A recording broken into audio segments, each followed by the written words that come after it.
Hello everyone, welcome to Okul, India के सबसे affordable learning platform में आप सभी लोगों का एक बार फिर से बहुत बहुत स्वागत है। आइए अपने इस full course Indian people and economy NCERT geography class 12th के कोर्स को आगे बढ़ाएंगे। और आज हम नया चैप्टर स्टार्ट करने वाले हैं, चैप्टर नंबर 11। ठीक है, सेकेंड लास्ट चैप्टर है और ज़्यादा बड़ा चैप्टर भी नहीं है, थोड़ा सा इंपॉर्टेंट है, कुछ डेटा वगैरह इंपॉर्टेंट है, लेकिन जो बुक में डेटा दिया हुआ है वो थोड़ा सा पुराना है। तो ठीक है, क्लास 12th के बच्चों के लिए मैं कहूँगा कि आप लोग इसको डेटा को यहाँ से रेफर कर सकते हैं। ठीक है, और बाकी जो डेटा दिया गया है, क्योंकि इंटरनेशनल ट्रेड से संबंधित बातें हैं, तो आप समझ सकते हैं कि एक्सपोर्ट इंपोर्ट की बातें यहाँ पर होंगी। ठीक है, आयात निर्यात की बातें होंगी और उसको लेकर जो डेटा है वो हर साल जो है चेंज होता है। ठीक है, तो जो डेटा अभी के लिए इंपॉर्टेंट है थोड़ा सा मैं आपको बता दूंगा, और बाकी जो है फिर कभी हम जब अपना इकोनॉमी का जो हमारा कोर्स चल रहा है उसमें, अगर मैं यूपीएससी एस्पिरेंट्स के लिए बात करूं तो जो हमारा इकोनॉमी का कोर्स चल रहा है उसमें जब हम इकोनॉमिक सर्वे और बजट को लेकर डिस्कशन करेंगे तो वहां पर इस टॉपिक के जितने भी मतलब डेटा है, ठीक है, उसको लेकर वहां पर डिस्कस करेंगे। ठीक है, क्योंकि यहाँ पर उसको डिस्कस करना ऐसा कोई फायदेमंद इतना ज्यादा है नहीं। ठीक, तो आगे बढ़ने से पहले मैं आप सभी लोगों से एक बार फिर से रिक्वेस्ट करूंगा कि जो लोग इस कोर्स को फॉलो कर रहे हैं, इस वीडियो सीरीज को फॉलो कर रहे हैं, जिनको पसंद आ रही है, वो ज्यादा से ज्यादा वीडियोस को लाइक करें, ज्यादा से ज्यादा शेयर करें अपने दोस्तों के साथ। और जो लोग चैनल पे नए हैं, अगर उनको भी कंटेंट पसंद आ रहा है तो वो लोग भी चैनल को जरूर सब्सक्राइब कर लें और बेल आइकन प्रेस करना ना भूलें ताकि वीडियोस के नोटिफिकेशंस वगैरह उनसे मिस ना हो। ठीक है, तो चलिए स्टार्ट करते हैं आज का लेक्चर, चलते हैं अपनी बुक की तरफ। देखिए, चैप्टर है इंटरनेशनल ट्रेड के ऊपर। ठीक, काफी आसान ये चैप्टर है। इसमें क्या लिखा गया है कि you have already studied about the various aspects of international trade in the book fundamentals of human geography, जो हमारी क्लास 12th की ही एक दूसरी बुक है, फंडामेंटल्स ऑफ ह्यूमन ज्योग्राफी। वहां पर भी हम लोगों ने इंटरनेशनल ट्रेड के बारे में बात की है। ठीक है, तो अगर आप लोगों ने वो कोर्स नहीं देखा है तो अगर आप देखना चाहते हैं तो उसको भी आप लोग जाके हमारी वेबसाइट के थ्रू भी देख सकते हैं, या फिर यूट्यूब में भी वीडियोज अवेलेबल है, वहां पर से भी आप उस कोर्स को देख सकते हैं। ठीक है, इंटरनेशनल ट्रेड आपको पता है, इंटरनेशनल ट्रेड का मतलब है कि ट्रेड बिटवीन कंट्रीज। ठीक है, ये जो है म्यूचुअली बेनिफिशियल होता है, किसके लिए? दोनों देशों के लिए, मतलब जहां से सामान आ रहा है, जहां से सामान जा रहा है, दोनों देशों के लिए बेनिफिशियल होता है। क्यों? क्योंकि कोई भी कंट्री जो है वो सेल्फ सफिशिएंट नहीं है। सेल्फ सफिशिएंट होने का मतलब क्या है कि किसी भी देश की जितनी भी रिक्वायरमेंट है, जो भी रिसोर्सेज की, जो भी गुड्स की, जो भी सामान की जरूरतें हैं, हर देश में वो सामान पूरा नहीं होता। जैसे इंडिया की अगर मैं बात करूं तो पेट्रोलियम प्रोडक्ट्स वगैरह की अगर हम बात करें तो इंडिया में पेट्रोलियम प्रोडक्ट्स का इंपोर्ट काफी ज्यादा है। ठीक है, तो इस तरीके से फिर कुछ चीजें इंडिया ऐसी है जो एक्सपोर्ट करता है, जैसे इंडिया में गोल्ड है, माइन, डायमंड वगैरह है, ये भी इंपोर्ट किए जाते हैं। ठीक है, तो जो चीजें जिस देश में नहीं होंगी वो वहां पर क्या की जाएंगी? इंपोर्ट की जाएंगी या आयात की जाएंगी, और जो चीज ज्यादा होंगी वो क्या की जाएगा? उसको बाहर भेजा जाएगा, उसको बाहर एक्सपोर्ट किया जाएगा या फिर निर्यात किया जाएगा। ठीक, India's international trade has undergone a sea change in recent year in terms of volume, composition as well as direction. ठीक है, सी चेंज का मतलब होता है बहुत बड़ा अंतर आया है, एक सी चेंज आया है, एक बहुत बड़ा अंतर आया है। किसमें? इंडिया के इंटरनेशनल ट्रेड में। ठीक है, और किस रिस्पेक्ट में आया है? वॉल्यूम के रिस्पेक्ट में, composition as well as direction, यानी कि वॉल्यूम बड़ा है, यानी कि मात्रा जो है वो इंटरनेशनल ट्रेड की बहुत ज्यादा बढ़ गई है। ठीक है, कंपोजिशन भी बदला है और जो डायरेक्शन है वो भी चेंज हो रहा है। Although India's contribution in the world trade is as low as 1% of the total volume, yet it plays a significant role in the world economy। यानी कि अगर हम टोटल मतलब जितना भी दुनिया में इंटरनेशनल ट्रेड हो रहा है, अंतरराष्ट्रीय व्यापार हो रहा है सारे के सारे देशों के बीच में, ठीक है, एक देश से दूसरे देश में, अगर उसका हम मतलब इंडिया का अगर उसका परसेंटेज निकाले तो इंडिया का सिर्फ 1% है। मतलब पूरा का पूरा जो जितना भी टोटल वॉल्यूम ऑफ एक्सपोर्ट और इंपोर्ट हो रहा है या इंटरनेशनल ट्रेड हो रहा है विश्व में, इंडिया का इंटरनेशनल ट्रेड उसका सिर्फ 1% ही है। लेकिन फिर भी इंडिया का जो रोल है वो काफी ज्यादा इंपॉर्टेंट है। ठीक है, वो क्यों है? वो इसलिए है क्योंकि इंडिया जो है एक बहुत ज्यादा कह सकते हैं आप इमर्जिंग इकोनॉमी है। ठीक है, बहुत जल्दी डेवलप कर रही जो इकोनॉमी है। और हम बात करें कि ऐसा है कि इंडिया का कुछ मेजर जो पार्टनर्स, जैसे इंडिया का चाइना के साथ ट्रेड काफी ज्यादा है, इंडिया का यूएसए के साथ ट्रेड काफी ज्यादा है। तो इस तरीके से आप कह सकते हैं कि ये मेजर कंट्रीज के साथ ज्यादा ट्रेड होने की वजह से आप कह सकते हैं कि इंडिया जो है वो एक इंपॉर्टेंट प्लेयर है इस पूरे के पूरे जो वर्ल्ड इकोनॉमी है उसको देखा जाए तो। अगर ठीक है, तो let us examine the changing pattern of India's international trade. India का जो इंटरनेशनल ट्रेड का जो पैटर्न चेंज हुआ है उसको थोड़ा सा नजर डालते हैं। 1950-51 यानी कि जिस समय देश जस्ट आजाद हुआ था उसके बाद India's external trade was worth 1214 crore, सिर्फ 1214 करोड़ का क्या था टोटल एक्सटर्नल ट्रेड। अब देखिए एक्सटर्नल ट्रेड जो है उसको आप समझिए, एक्सटर्नल ट्रेड का मतलब है ये दोनों तरीके का है, मतलब इंपोर्ट और प्लस एक्सपोर्ट, ये दोनों है, ठीक है। एक्सटर्नल ट्रेड या इंटरनेशनल ट्रेड का मतलब आपको सिर्फ इंपोर्ट या एक्सपोर्ट नहीं है, दोनों है, मतलब सामान देश में आ भी रहा है और देश से बाहर जा भी रहा है, ठीक है। तो उस समय जो टोटल एक्सटर्नल ट्रेड हुआ करता था वो सिर्फ 1214 करोड़ का था, ठीक। और 2016-17 की अगर हम बात करें तो ये इतना ज्यादा हो गया था, 44,29,762 करोड़ का, ठीक। और अगर आज की डेट में मैं बात करूं, मैं थोड़ा सा रिसेंट डेटा भी लेके आया हूं 2019-2020 का, ठीक है। 2019-2020 का जो डेटा है, जो टोटल हमारा आज की डेट में ट्रेड है, ठीक है, वो है लगभग 781.5 बिलियन यूएस डॉलर का। अगर आप इसको इंडियन रुपी में कन्वर्ट करें तो ये लगभग बैठता है 58,43,220 करोड़ का, ठीक है। तो यहां पर आप देख सकते हैं कि कितना है 44 लाख और यहां पर ये हो गया 58 लाख, यानी कि यहां से भी 16-17 के मुकाबले अगर हम 19-20 की बात करें तो भी हमारे पास लगभग 3 साल में क्या हुआ है कि लगभग 14 लाख करोड़ का टोटल इंटरनेशनल ट्रेड या फॉरेन ट्रेड जो है वो बड़ा है, ठीक है। अब यहां पर बात की जा रही है कि क्या आप ये परसेंटेज ग्रोथ की निकाल सकते हैं 2016-17 की ओवर दिस, इसको आप छोड़ दीजिए, आप 2019-20 को कंपेयर कीजिए 2016-17 से, तो भी लगभग आप देखेंगे कि ये 31.9% जो है उसका राइज है। जो मैं आपको बता रहा हूं कि 14 लाख करोड़ का राइज है, वो लगभग 31% का राइज है, ठीक है। और यहां से तो मुकाबला करना बेकार ही है क्योंकि ये तो सिर्फ 1200 करोड़ का है और यहां पर ये 58 लाख करोड़ या 44 लाख करोड़ हो गया है, तो इसका कोई कंपैरिजन का कोई मतलब नहीं है, ठीक है। वो तो 4 लाख गुना ज्यादा है, ठीक है, उसको छोड़ दीजिए। आप कंपैरिजन देखिए 16-17 का कंपैरिजन अगर आप 19-20 से कर रहे हैं तो भी 19-20 में आप देख सकते हैं कि 31.9% की क्या है बढ़ोतरी है, ठीक, राइज हुआ है। अब इस राइज के पीछे कारण क्या है? There are numerous reasons for this sharp rise in overseas trade. ये तो खैर बेसिकली कंपैरिजन बता रहा है 1951 50-51 का 16-17 से, ठीक है। तो बेसिकली उस समय के बाद क्या चीजें हुई थी जिसकी वजह से ये इतने तेजी से ट्रेड बढ़ा है? Momentum picked up by the manufacturing sectors. जो मैन्युफैक्चरिंग सेक्टर्स हैं उसमें क्या हुआ कि तेजी आई, ज्यादा मैन्युफैक्चर्ड गुड्स वगैरह प्रोड्यूस होने लगे तो फिर उनका एक्सपोर्ट जो है वो बढ़ा, ठीक। The liberal policies of the government की लिबरल पॉलिसीज होने की वजह से क्या है कि इंपोर्ट में जो है वो आसानी हुई, ठीक है, क्योंकि इसमें जो पहले से टैरिफ्स वगैरह लगाए जाते थे, हमने इकोनॉमी के कोर्स में भी अपने बात की है कि टैरिफ्स वगैरह जो लगाए जाते थे इंपोर्ट पर वो कम कर दिए गए, ठीक है। तो उसकी वजह से क्या हुआ कि इंपोर्ट भी बढ़ा है और मैन्युफैक्चरिंग सेक्टर में क्या हुआ है कि मोमेंटम आया, यानी कि तेजी आई, तो उसकी वजह से क्या हुआ कि मैन्युफैक्चर्ड गुड्स ज्यादा बने तो उनका एक्सपोर्ट भी हुआ, तो एक्सपोर्ट भी हुआ है और इंपोर्ट भी हुआ है और मार्केट जो है वो भी काफी ज्यादा डाइवर्स हुई है। डाइवर्सिफिकेशन ऑफ मार्केट्स का मतलब है कि पहले लोगों की जो डिमांड थी वो कुछ सीमित थी, अब क्या है कि यहां पर बहुत अलग अलग तरीके की मार्केट्स हो गई है, मतलब जो लोगों की डिमांड है वो बढ़ रही है, तो उससे क्या है कि इंपोर्ट वगैरह उससे भी बढ़ेगा, ठीक। The nature of India's foreign trade has changed over the years. ये नीचे टेबल में दिया गया है, इसको आप देख सकते हैं, ठीक है। हालांकि वैल्यूज यहां पर एग्जैक्टली आपको कुछ भी पता नहीं लगेंगी, लेकिन फिर भी ये देख सकते हैं। दो there has been an increase in the total volume of import and export, the value of import continued to be higher than that of the export। तो आप यहां से सिर्फ एक यही चीज देख सकते हैं कि ये वाली जो लाइन है ऊपर वाली ये इंपोर्ट है, ठीक है, और ये नीचे वाली लाइन जो है ये एक्सपोर्ट है। तो यानी कि आप कह सकते हैं कि इंपोर्ट जो है वो हमेशा से ही एक्सपोर्ट से ज्यादा रहा है, ठीक। इंपोर्ट जो है वो हमेशा से ही एक्सपोर्ट से ज्यादा रहा है और इसी से लेकर एक हमारा टर्म बनता है that is known as your balance of payments, ठीक है, बैलेंस ऑफ पेमेंट्स, जिसको बीओपी बोला जाता है, ठीक। अब ये क्या है कि जो बीओपी होता है, ये बीओपी दो पार्ट में होता है, one is your positive BOP and second one is your negative BOP, ठीक।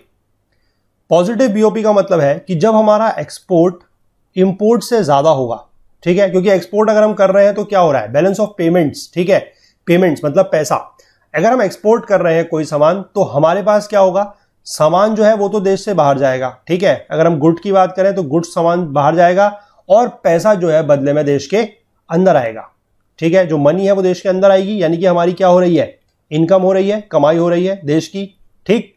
और अगर हम इंपोर्ट कर रहे हैं, इंपोर्ट करने का मतलब क्या है कि जो सामान है, जो गुड्स है वो अब देश के अंदर जाएंगे, ठीक।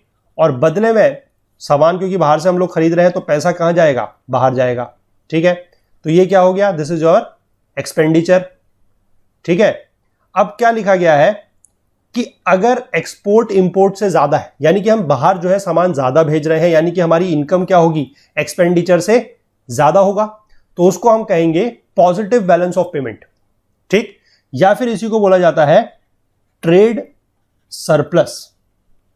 ठीक है, एक्सपोर्ट अगर इंपोर्ट से ज्यादा है तो that is known as trade surplus और पॉजिटिव बैलेंस ऑफ पेमेंट। ठीक, और इसी का जस्ट उल्टा हो जाएगा नेगेटिव में, अगर आपका एक्सपोर्ट जो है वो कम है इंपोर्ट से, तो इसका मतलब क्या है कि आपकी जो कमाई हो रही है, आप जो देश के बाहर सामान बेच रहे हैं उससे जो आपकी कमाई हो रही है वो कम है, यानी कि आपका क्या हो जाएगा, इस केस की अगर मैं बात करूं तो income will be less than expenditure, यानी कि आपने खर्चा ज्यादा कर रहे हैं और कमाई आपकी क्या हो रही है, इंटरनेशनल ट्रेड से कम हो रही है। ठीक है, तो इस तरीके में क्या होगा कि you have a negative balance of payment, negative balance of payment हो जाएगा, और इसी को बोला जाता है trade deficit.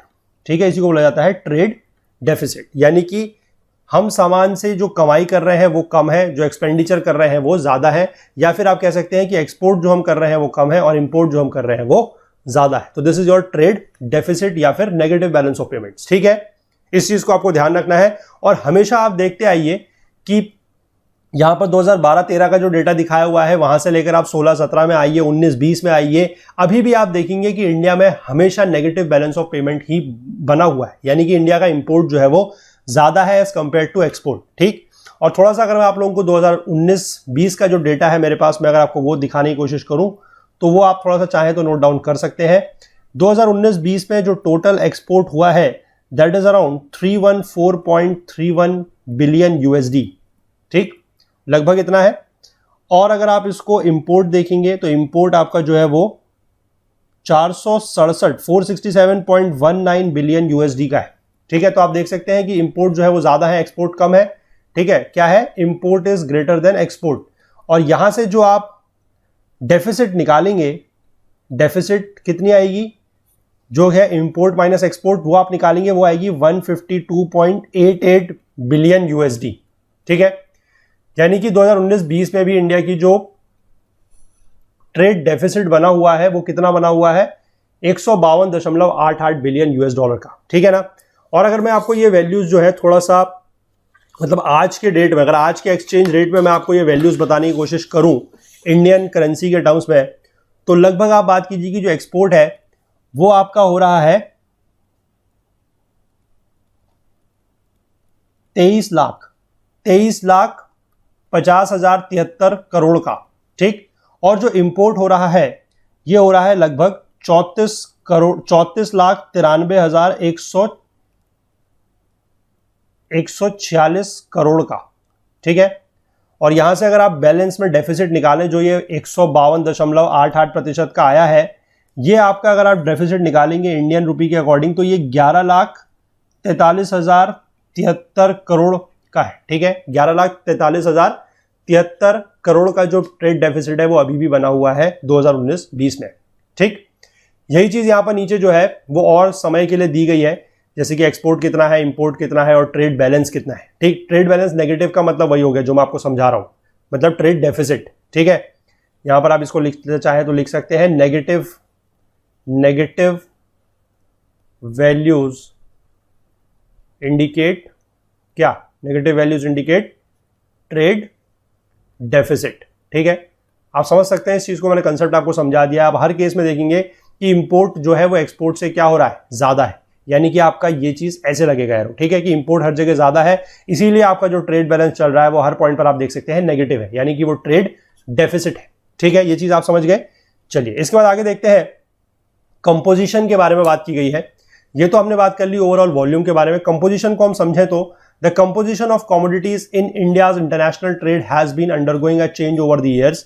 The share of agriculture and allied products has declined, whereas the shares of petroleum and crude products and other commodities have increased. The shares of ore minerals and manufactured goods have largely remained constant over the years from 2009-2010 से 2010-11 और 15-16 से लेकर 16-17. ठीक है, थोड़ा सा ये data में मुझे टेबल का जो डेटा है वो एग्जैक्टली इतना सही नहीं लग रहा है, क्योंकि जो चीज़ इसने नीचे लिखी हुई है उसके अकॉर्डिंग ये जो डेटा है वो उतना मैच नहीं कर रहा है, ठीक है। थोड़ा सा हम देख सकते हैं जैसे कि एग्रीकल्चर प्रोडक्ट में लिखा गया है कि डिक्लाइन हो रहा है, ठीक है। तो यहां पर 10 है तो यहां पर 9.9 हुआ है, ये डिक्लाइन माना जाएगा। ये 12.6 से 12.3 हुआ है, तो 2009-10 से 10-11 आ रहे हैं तो डिक्लाइन हो रहा है, 15-16 से 16-17 आ रहे हैं तो डिक्लाइन हो रहा है, ठीक। लेकिन इसने एक चीज यहां पर लिखी है कि जो पेट्रोलियम और पेट्रोलियम प्रोडक्ट्स हैं उनका क्या हो रहा है, उनका राइज हो रहा है। अब आप देख सकते हैं पेट्रोलियम और पेट्रोलियम प्रोडक्ट जो है वो यहां पर तो राइज कर रहा है, ठीक है, ठीक है, 16.2 से 16.8 हुआ है, लेकिन यहां पर ये राइज नहीं है, ठीक है। तो इसलिए ये डेटा मैं वही कहूंगा कि उतना ज्यादा आप इस डेटा पे मत जाइएगा। जो क्लास 12th के बच्चे हैं, ठीक है, मेरी बात ध्यान से सुनिए, जो क्लास 12th के बच्चे हैं वो इस डेटा को थोड़ा बहुत इस तरीके से देख सकते हैं, और बेसिकली डेटा जो है वो आपसे एग्जाम में पूछा नहीं जाएगा, ठीक है। इस बात को आप ध्यान रखिएगा कि डेटा जो है वो आपसे एग्जाम में नहीं पूछा जाएगा। आपसे जो चीज पूछी जा सकती है वो ये हो सकता है कि ओवरऑल अगर हम बात करें, जैसे 16-17 की बात करें, तो सबसे ज्यादा कौन सा है। जैसे आप यहां पर देखेंगे कि हर साल आप किसी भी साल को कंपेयर कीजिएगा, सबसे ज्यादा जो शेयर है वो मैन्युफैक्चर्ड गुड्स का है। एक्सपोर्ट की बात हो रही है, ठीक है, निर्यात की बात हो रही है, सबसे ज्यादा जो शेयर है वो मैन्युफैक्चर्ड गुड्स का है। आप किसी भी साल में इसको देख लीजिएगा, ठीक है। और बाकी आप देख सकते हैं कि बहुत ज्यादा अंतर जो ऐसा है नहीं, क्रूड एंड पेट्रोलियम थोड़ा सा बढ़ रहा है, एग्रीकल्चर एलाइड प्रोडक्ट थोड़ा सा कम हो रहे हैं, ठीक है ना। इस चीज को आप ऐसे देख सकते हैं। और बाकी मैं कहूंगा कि जो हमारी यूपीएससी का एस्पिरेंट्स है उनके लिए ये सारी की सारी चीजें जो है वो इकोनॉमिक सर्वे का एक पार्ट है। इकोनॉमिक सर्वे जो होता है हर साल, आर्थिक सर्वेक्षण जिसको बोला जाता है, वहां पर जो चीजें हैं, मतलब अभी का अगर आप एग्जाम दे रहे हैं इस बार का, तो आप लोगों को 2019-2020 का जो इकोनॉमिक सर्वे है वो पढ़ना पड़ेगा। और अगर जो अगले साल का एग्जाम देंगे उनके लिए 2020-2021 का, ठीक है, यानी कि जो यूपीएससी 2021 में अपीयर होंगे उनके लिए इकोनॉमिक सर्वे चलेगा ये वाला, ठीक है, 2020-2021 का।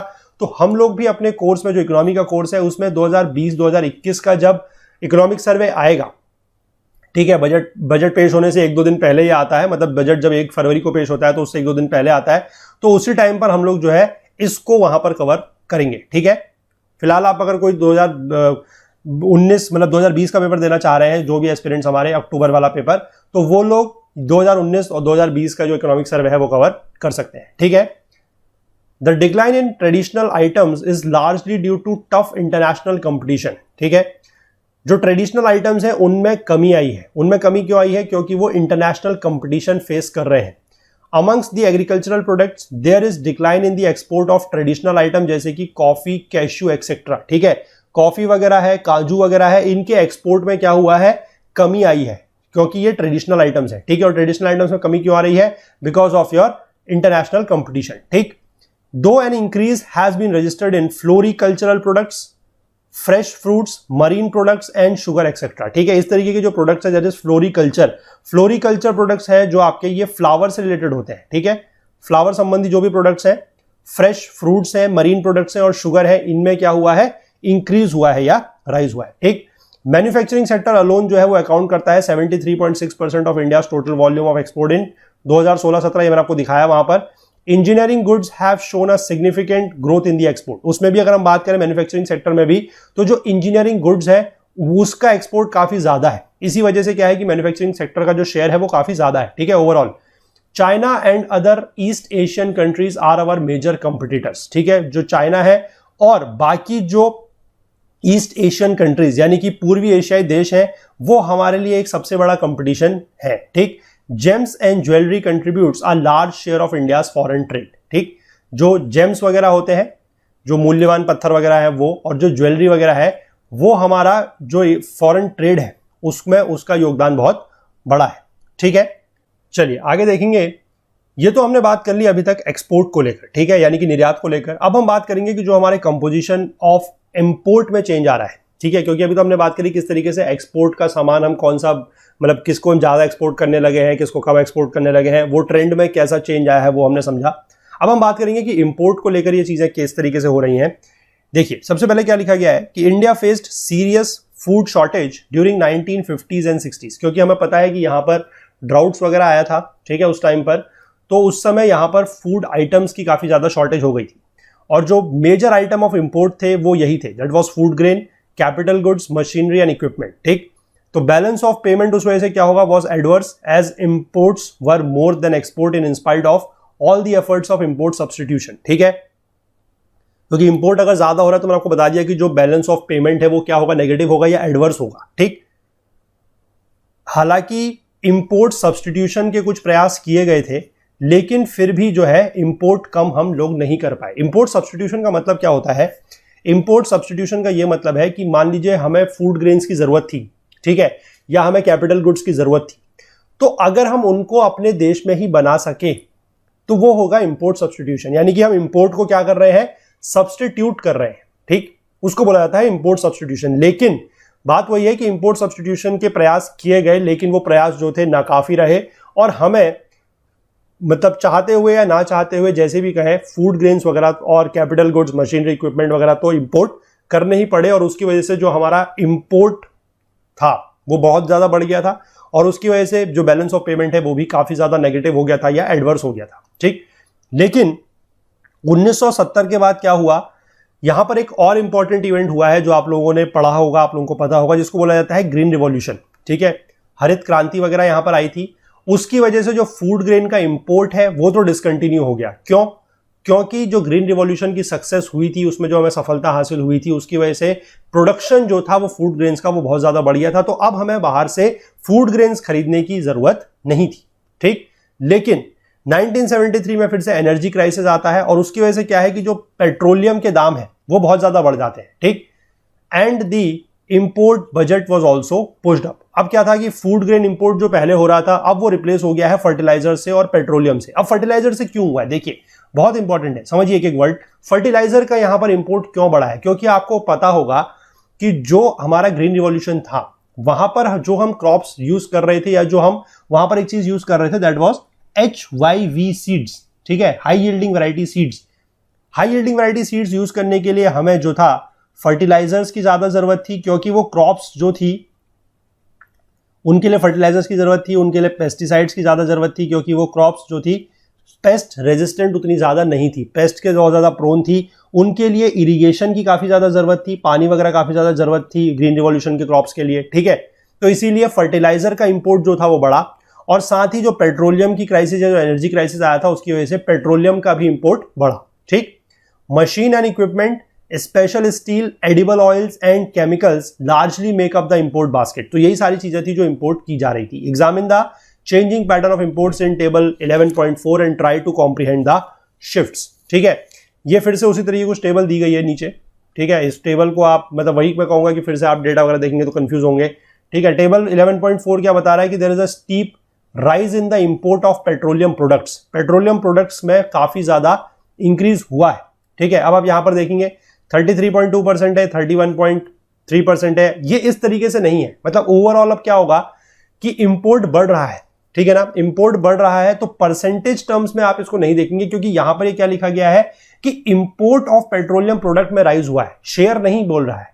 ठीक है, ये तो क्या बता रहा है कि 2009-10 में जितना टोटल हमारा इंपोर्ट हुआ है, ठीक है, अगर ये टोटल हमारा 100 है, दिस टोटल इज 100, ठीक है, तो इसमें से 33% क्या है, वो पेट्रोलियम है। यहां पर अगर टोटल 100 है तो उसमें 31.3% क्या है, पेट्रोलियम है। ठीक है, मतलब कोल वगैरह है। ठीक, लेकिन ये अगर हम रियल उसमें बात करें, इसकी पैसों के टर्म्स में बात करें, ठीक है, या वॉल्यूम के टर्म्स में बात करें, तो ये वाली वैल्यू जो है वो इससे ज्यादा होगी। ठीक, क्योंकि आप पीछे जाके चीज को चेक कीजिए, यहां पर हमें पता है कि इंपोर्ट देखिए 2009-10 में सिर्फ 13 लाख करोड़ का है। ठीक, और 16-17 में जाके ये 25 लाख करोड़ का हो गया, लेकिन लगभग दुगना। ठीक है, या आप इसको बात करें अगर 13-14 में, तो भी ये 27 लाख करोड़ के आसपास है।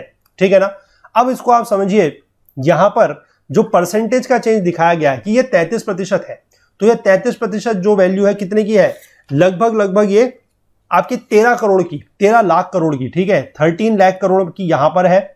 और अगर मैं बात करता हूं इसी चीज को ले जाकर यहां पर 16-17 में, तो 16-17 में जो ये 26% है, ये किसका है, ये 26% है आपका 25 लाख करोड़ का। ठीक, तो 25 लाख करोड़ का अगर आप 26% निकालेंगे और 13 लाख करोड़ का अगर आप 31% निकालेंगे, तो बड़ी वाली वैल्यू कौन सी आएगी, ये वाली। ये आपको समझना है। ठीक है ना, इस टेबल को आपको थोड़ा सा इस तरीके से एनालाइज करना पड़ेगा कि यहां पर जो चीज बताई गई है वो शेयर की बात नहीं हो रही है। वो बताया गया है कि पेट्रोलियम प्रोडक्ट जो है वो इंक्रीज किया है, उसका इंपोर्ट वो इस तरीके से इंक्रीज है। आई होप कि आप इसको समझ गए होंगे कि टेबल को किस तरीके से पढ़ना है और इसमें से कंफ्यूज नहीं होना है। ठीक है, फिर से कहूंगा कंफ्यूज नहीं होना है, क्योंकि अगर आप ऊपर देखेंगे और जो लिखा हुआ है और उसके बाद अगर आप टेबल देखेंगे तो आप पक्का कंफ्यूज हो जाएंगे, क्योंकि आपको लगेगा कि वहां पर लिखा गया है कि राइज हो रहा है और यहां पर आप देख रहे हैं कि 33%, 31%, 25%, 26%, ये राइज कहां है? ये तो 33 से 26 की तरफ जा रहे हैं, तो डिक्लाइन हो रहा है। लेकिन आपको इसके साथ 11.1 जो टेबल है, ठीक है, मैं चाहे तो यहां पर आपको लिख देता हूं, टेबल 11.1 के साथ पढ़ना है इस टेबल को, तब जाके आप जो यहां पर लिखा गया है उसको अच्छे से समझ पाएंगे। ठीक है ना, चलिए आगे देखिए। It is used not only as a fuel but also as an industrial raw material, इसलिए इसका भी जो था वो इंपोर्ट बढ़ा है। It indicates the tempo of rising industrialisation and better standard of living, क्योंकि इंडस्ट्रियलाइजेशन वगैरह ज्यादा हुआ तो उसके लिए पेट्रोलियम की ज्यादा डिमांड बढ़ी, तो इसलिए इंपोर्ट क्या हुआ? बढ़ा। ठीक, उसके बाद sporadic price rise in the international market is another reason for the same. International market में यानी कि अंतरराष्ट्रीय बाजार में क्या हुआ कि तेल वगैरह के दाम जो थे वो बढ़े, इसकी वजह से भी जो हमारा इंपोर्ट की कॉस्ट है वो काफी ज्यादा बढ़ गई। Import of capital goods maintained a steady increase due to rising demand in the export-oriented industrial and domestic sectors। अब क्योंकि देखिए हमने बात की पीछे, जो हमने एक्सपोर्ट में बात करी, वहां पर हमने बात करी कि मैन्युफैक्चर्ड गुड्स जो है वो बहुत ज्यादा बन रहे थे, उनका प्रोडक्शन काफी ज्यादा हो रहा था, उनका एक्सपोर्ट काफी ज्यादा हो रहा था। अब अगर मैन्युफैक्चर्ड गुड्स ज्यादा बन रहे हैं तो इसका मतलब क्या है कि उनको बनाने के लिए क्या चाहिए? Capital goods.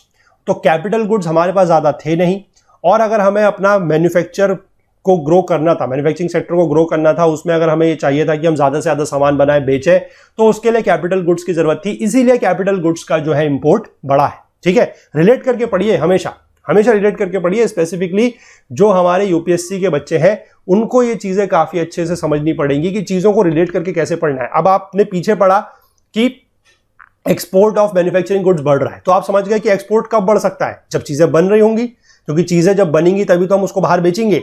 और चीजें बनाने के लिए, मैन्युफैक्चरिंग गुड्स बनाने के लिए हमें क्या चाहिए? Capital goods. वो हमारे पास था नहीं, तो इसीलिए कैपिटल गुड्स का क्या होगा? इंपोर्ट जो है वो बढ़ जाएगा। ठीक, यही चीज यहां पर लिखी गई है। अब आप इस लाइन को अगर पढ़ेंगे तो अब आप समझ जाएंगे कि क्या लिखा जा रहा है। यहां पर यह लिखा गया है कि import of capital goods maintained a steady increase due to rising demand in the export oriented industrial and domestic sector, क्योंकि इंडस्ट्रियल सेक्टर जो मैन्युफैक्चरिंग गुड्स का सेक्टर था वो एक्सपोर्ट ओरिएंटेड था। ठीक है, और एक्सपोर्ट ओरिएंटेड होने के कारण हमारी जो डिमांड थी वो कैपिटल गुड्स की बढ़ रही थी, और कैपिटल गुड्स हमारे पास थे नहीं, तो इसलिए हम उनको क्या कर रहे थे? इंपोर्ट कर रहे थे। ठीक, इसके बाद non electrical machinery, transport equipments, manufacture of metals and machine tools were the main items of capital goods. ये सारे के सारे कैपिटल गुड्स थे जो इंपोर्ट किए जा रहे थे। ठीक, import of food and allied products declined with the fall in imports of edible oils. ठीक है, ये डिक्लाइन हुआ है। Other major items of India's import include pearls and semi precious stones, gold and silver, metalliferous ores and metal scrap, non ferrous metals, electronic goods etcetera. ठीक है, ये कुछ और आइटम्स थे जो इंडिया इंपोर्ट करता था। The details of India's import of some principal commodities during 2016-17 have been given in table 11.5। ठीक है, ये अगली जो टेबल यहां पर दी गई है इसमें आपको ये करोड़ रुपीस के हिसाब से चीजें समझाई गई है कि कौन सा कितना ज्यादा इंपोर्ट किया जा रहा है। ठीक है, तो इस चीज को आप यहां से समझ सकते हैं कि पेट्रोलियम, ऑयल एंड लुब्रिकेंट देखिए सबसे ज्यादा है। ठीक है, सबसे ज्यादा ये है। इसके बाद आप देख सकते हैं कि दूसरे नंबर पर आपका नॉन फेरस मेटल्स है, तीसरे नंबर पर आपका केमिकल प्रोडक्ट्स है। तो इस तरीके से आप इस टेबल को देख सकते हैं कि कौन सा ज्यादा है। ठीक है, तीसरे नंबर पर ये है, this one is your third and this one is your fourth. ठीक है, इस तरीके से आप इसको यहां से देख सकते हैं। ठीक, इसके बाद हम बात करते हैं डायरेक्शन ऑफ ट्रेड की। India has trade relations with most of the countries and major trading blocs of the world. Region wise and sub region wise trade during 2016 have been given in table 11.6। यहां पर जो trade दिखाया गया है कि India का जो import हो रहा है, इंडिया जो इंपोर्ट कर रहा है वो कहां से कर रहा है? ठीक है, यूरोप से जो इंडिया इंपोर्ट कर रहा है वो 2011 में इतना था, 16-17 में बढ़ गया है। ठीक है, अफ्रीका से भी बढ़ गया है, नॉर्थ अमेरिका से भी बढ़ रहा है, लैटिन अमेरिका से भी क्या हो रहा है? बढ़ रहा है, और एशिया एंड आसियान कंट्री से भी बढ़ रहा है। यानी कि आप यहां पर एक चीज समझ सकते हैं कि इंडिया का जो ट्रेड है वो कहां से ज्यादा है। ठीक है, सबसे ज्यादा जो है वो एशिया और आसियान कंट्री से है, और वो भी 2010-11 के मुकाबले 16-17 में क्या हो रहा है? बढ़ रहा है। ठीक है, इंडिया का एम क्या है? To double its share in the international trade within the next 5 years. यानी कि अगले 5 सालों में इंडिया ये चाहता है कि जो इंटरनेशनल ट्रेड में उसकी हिस्सेदारी है, जो शेयर है उसको क्या करा जाए, डबल कर दिया जाए। It has already started adopting suitable measures such as import liberalisation, reduction in import duties, delicensing and change from process to product patents. ठीक है, मतलब बेसिकली यहां पर जो बात की जा रही है वो जो सारे के सारे तरीके दिए गए हैं ये इंपोर्ट को बढ़ाने के लिए है। ठीक है, कि इंपोर्ट लिबरलाइजेशन किया जाएगा, तो मतलब क्या है कि इंपोर्ट वगैरह आसानी से हो सकता है। रिडक्शन इन इंपोर्ट ड्यूटीज, तो इस पर ड्यूटीज वगैरह कम लगेंगी। डी लाइसेंसिंग की जा रही है। पहले से क्या होता था कि कुछ सामान जो थे उनको सिर्फ और सिर्फ गवर्नमेंट ही उन पर ट्रेड कर सकती थी। ठीक है, उनमें लाइसेंस वगैरह की जरूरत होती थी ट्रेड करने के लिए, तो वो खत्म किया गया है। और प्रोसेस से हम लोग प्रोडक्ट पेटेंट में आए हैं। पहले से इंडिया में क्या होता था कि जो प्रोसेसेस होती थी वो पेटेंट होती थी। मान लीजिए कोई प्रोडक्ट बना हुआ है, ठीक है, मान लीजिए कोई भी केमिकल प्रोडक्ट है, कोई मान लीजिए छोटे एग्जांपल के तौर पे कोई दवाई है, मान लीजिए वो बनी हुई है, ठीक, लेकिन अगर उसी दवाई को हम किसी नई प्रोसेस से बना देते हैं, मान लीजिए कोई दूसरा केमिकल फॉर्मूला यूज करके या कुछ भी करके अगर हम बना देते हैं, तो उसको इंडिया में पेटेंट कराया जा सकता था। लेकिन 2005 सन के बाद से क्या हुआ है कि इंडिया ने प्रोसेस पेटेंट को बंद कर दिया गया है। अब यहां पर सिर्फ और सिर्फ जो प्रोडक्ट्स हैं, अगर कोई नया प्रोडक्ट बनता है तो वही पेटेंट किया जा सकता है। अब प्रोसेस का पेटेंट यहां पर नहीं होता है। और देशों में तो क्या है कि प्रोसेस पेटेंट कभी था ही नहीं। ठीक है, वहां पर तो सिर्फ और सिर्फ प्रोडक्ट पेटेंट होते थे, लेकिन इंडिया में जो है प्रोसेस पेटेंट भी होते थे पहले से, लेकिन अब जो है वो 2005 के बाद वो चीज बंद कर दी गई है। अब हम प्रोसेस पेटेंट की जगह क्या करते हैं, प्रोडक्ट पेटेंट। ठीक है, चलिए इसके बाद थोड़ा सा यहां पर क्या दिया गया है कि इंडिया का जो मेजर फॉरेन ट्रेड है वो दो तरीके से ही हो सकता है, या तो सी के जरिए यानी कि समुद्र के रास्ते से, या फिर एयर रूट से। However, a small portion is also carried through land routes to neighboring countries like Nepal, Bhutan, Bangladesh and Pakistan. तो जो हमारे आसपास के देश हैं, यानी कि जहां पर हमारी लैंड कनेक्टिविटी है, नेपाल, भूटान, बांग्लादेश, पाकिस्तान, वहां पर थोड़ा बहुत जो हमारा ट्रेड है वो लैंड के जरिए भी होता है, यानी कि रोडवेज से या रेलवेज के थ्रू भी होता है। लेकिन इंटरनेशनल जो बाकी पूरे के पूरे देश के साथ और जहां पर भी हमारा ट्रेड होता है, फॉरेन ट्रेड, चाहे वो इंपोर्ट है चाहे वो एक्सपोर्ट है, वो ज्यादातर किसकी हेल्प से होता है, सी की हेल्प से या फिर एयर की हेल्प से। उसमें भी जो सी का रूट रेट है, या आप कहेंगे कि जो सी का कंट्रीब्यूशन है वो बहुत ज्यादा है, एयर का कंट्रीब्यूशन उसमें बहुत ही कम है। ठीक है, और सी का जहां पर कंट्रीब्यूशन ज्यादा बनता है तो फिर हमारे जो सी पोर्ट्स हैं, ठीक है, उनका रोल जो है सबसे ज्यादा बन जाता है। इसीलिए सी पोर्ट्स को माना गया है गेटवेज ऑफ इंटरनेशनल ट्रेड। ठीक है, तो हमारे कौन कौन से सी पोर्ट्स हैं, कहां कहां पर वह है, किस किस जगह को वो कैटर करते हैं, कौन से ईस्टर्न कोस्ट पे है, कौन से वेस्टर्न कोस्ट पे है, इसको हम लोग जो है अगले वीडियो में देखेंगे। और अगले वीडियो में ये चैप्टर जो है कंप्लीट हो जाएगा। तो अगर आप लोगों को ये लेक्चर पसंद आया है तो प्लीज लाइक जरूर कीजिएगा, ज्यादा से ज्यादा शेयर कीजिएगा अपने दोस्तों के साथ, अपने कलीग्स के साथ, ताकि सभी लोगों को इस तरीके के हमारे कोर्सेज से, हमारे प्लेटफॉर्म से जो है वो हेल्प मिल सके। और बाकी आप लोगों को अगर कोई भी क्वेरी है, कोई भी डाउट है, तो आप लोग जरूर पूछें। डेटा वगैरह को किस तरीके से यूज करना है, किस तरीके से एनालाइज करना है, वो मैंने थोड़ा सा आप लोगों को बता दिया है। बाकी अपने फीडबैक्स वगैरह आप लोग जरूर देते रहें, कमेंट जरूर करें, ताकि हमें पता लगे कि आप लोग हमारे जो कोर्सेज वगैरह है, वीडियो सीरीज है, उसको रेगुलरली फॉलो कर रहे हैं। बाकी हमसे ज्यादा जुड़ने के लिए हमारा Facebook page, Twitter page, Telegram channel का आप लोग यूज कर सकते हैं। और अगर आप हमसे कोई और बात शेयर करना चाहें, कुछ भी पूछना चाहें या कुछ बताना चाहें, तो उसके लिए आप हमारी ईमेल आईडी का यूज कर सकते हैं, दैट इज support@okul.co। ठीक है, कंटेंट संबंधी अगर आपको कोई भी जानकारी लेनी है, कुछ भी आप पूछना चाहते हैं, तो वो टेलीग्राम पे जो हमारा ग्रुप है, दैट इज ओकुल GS UPSC, उसका लिंक नीचे डिस्क्रिप्शन बॉक्स में भी दिया हुआ है, या फिर आप टेलीग्राम में इस नाम से सर्च करके भी चैनल जो ग्रुप है उसको ज्वाइन कर सकते हैं। बाकी कोर्स संबंधी अगर आपको कोई टेक्निकल क्वेरी है, अगर आप कभी कोर्स परचेस करना चाह रहे हैं, ठीक है, उससे संबंधित अगर आपको टेक्निकल क्वेरी कभी फेस होती है, तो उसके लिए एक व्हाट्सएप नंबर मैं आप लोगों के साथ शेयर करता हूं, इस पर आप लोग अपना क्वेरी रिजॉल्व करवा सकते हैं। ठीक है, 9498086380। ठीक, और जो फुल कोर्स है जिसमें आप लोगों को सभी के वीडियोस, मतलब सारे चैप्टर्स के वीडियोस के साथ साथ नोट्स और क्विजेस भी मिलेंगे, बहुत ही अफोर्डेबल रेट्स पे वो कोर्स अवेलेबल है, उसका लिंक जो है वो नीचे डिस्क्रिप्शन बॉक्स में दिया गया है, वहां से जाके भी आप कोर्स परचेज कर सकते हैं। ठीक है, चलिए मिलते हैं अगले लेक्चर में, इस टॉपिक को, इस चैप्टर को कंप्लीट करेंगे। तब तक के लिए अपना बहुत बहुत ध्यान रखिएगा। Please do take care of yourself. Thank you, have a nice day, bye bye.